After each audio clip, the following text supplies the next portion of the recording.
पवन जी, शुरुआत आपसे करते हैं। मैंने कहा ना कि आप धर्म और विज्ञान को एक साथ लेकर चलते हैं, और ये खगोलीय घटना भी धर्म के चश्मे से भी और विज्ञान के चश्मे से भी अद्भुत होती है सर। दोनों की अपनी अपनी व्याख्या होती है। आपकी क्या व्याख्या है इस पूर्ण चंद्र ग्रहण को लेकर? देखिए, जब भी चंद्र ग्रहण होता है और जिन जगहों पर ये पूर्ण रूप से दिखाई देता है, सब जगह एक ग्रहण पूर्ण रूप से दिखाई नहीं देता। तो ऐसी बहुत सारी रिसर्चेस हैं कि जहां भी ये पूर्ण रूप से दिखाई देता है वहां हलचल होती है।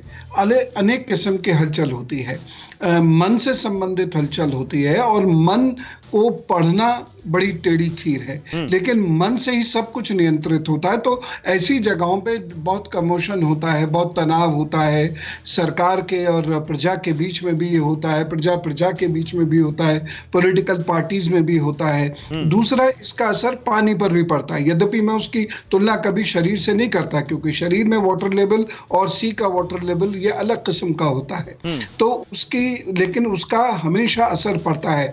एक बहुत लंबी स्टडी की गई थी कुछ वैज्ञानिकों के द्वारा। उन्होंने ये पाया कि जब भी चंद्रग्रहण होता है, टेक्टोनिक मोशंस होते हैं, जिससे हल्के या भारी भूकंप भी आते हैं, और जल में परेशानियां होती हैं, जैसे हाई टाइड्स आएंगे, लो टाइड्स आएंगे, वेस्टर्न डिस्टर्बेंस होगा, ईस्टर्न डिस्टर्बेंस होगा, तेज हवाएं चलेंगी। इस प्रकार की घटनाएं अक्सर होती हैं। तो मुंडेन एस्ट्रोलॉजी हम इसे कहते हैं, और मुंडेन एस्ट्रोलॉजी के हिसाब से नहीं तो फिर पवन जी देखिए, आप जिस बात को कर रहे हैं पानी पर असर की, क्योंकि हमारे सामने साक्षात प्रमाण है। एक तरफ यास तूफान आया हुआ है और बहुत सारे जो जानकार हैं वो इसको जोड़ रहे हैं। वैसे भी ज्वार भाटा हम सब ने पढ़ा है, जब चांद बढ़ता है तो समुद्र में किस तरह से वहां पर फिर लहरें उठती हैं। वो क्या इसको हम इससे जोड़कर देख सकते हैं क्या?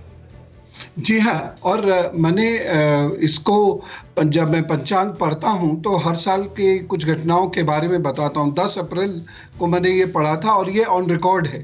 और उसमें मैंने कहा था कि हमारी साउथ कोस्ट में भी और हमारे नॉर्थ ईस्ट में, इंडियन ओशन में इस तरीके से वाटर डिस्टर्बेंसेस आएंगे विद कॉज। मैंने उसको बताया भी था, और ये मेरा ज्ञान नहीं है, ये तो बहुत पुराना ज्ञान है, और उसके आधार पर ऐसा हुआ। और ये आपने देखा, कोई भी जब मोशन शुरू होता है, मूवमेंट शुरू होता है प्लेनेट का, तो उसे थोड़ा और पहले थोड़ा बाद वह इंपैक्ट जरूर देता है। हमें करना ये चाहिए कि एक तरफ तो हमें अंधविश्वास को छोड़ना चाहिए, और दूसरी तरफ जो धार्मिक मान्यताएं हैं किसी भी संस्कृति की, उसको वैज्ञानिक चश्मे से जरूर देखना चाहिए। धार्मिक मान्यताओं की आपने बात की है, और ग्रहण के समय सूतक एक बहुत बड़ी मान्यता है। सूतक को लेकर हिंदू धर्म में अलग अलग व्याख्याएं हैं, लेकिन इस बार ये कहा जा रहा है कि इस ग्रहण में लगने में सूतक काल मान्य नहीं कहा जा रहा। उसके भी कई तरह के तर्क दिए जा रहे हैं। मैं आपके पास आऊंगा पवन जी, उस बारे में बात करूंगा। लेकिन देखिए, हमारे दो सहयोगी, एक तरफ विपिन जो बालासोर से इस वक्त आपको जाबाज रिपोर्टिंग करते हुए और तूफान की पल पल की जानकारी देते हुए हमारे साथ लाइव जुड़ चुके हैं,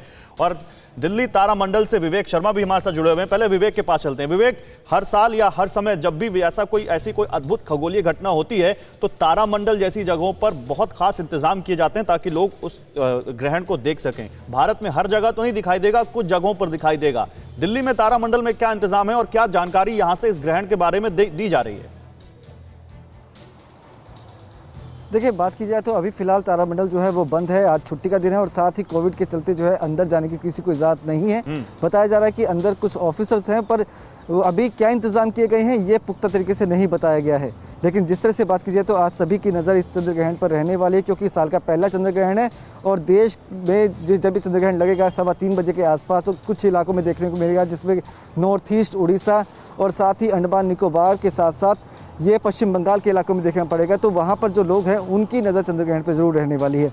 परवाह देश की, सोमवार से शुक्रवार रात 10 बजे TV9 भारतवर्ष पर।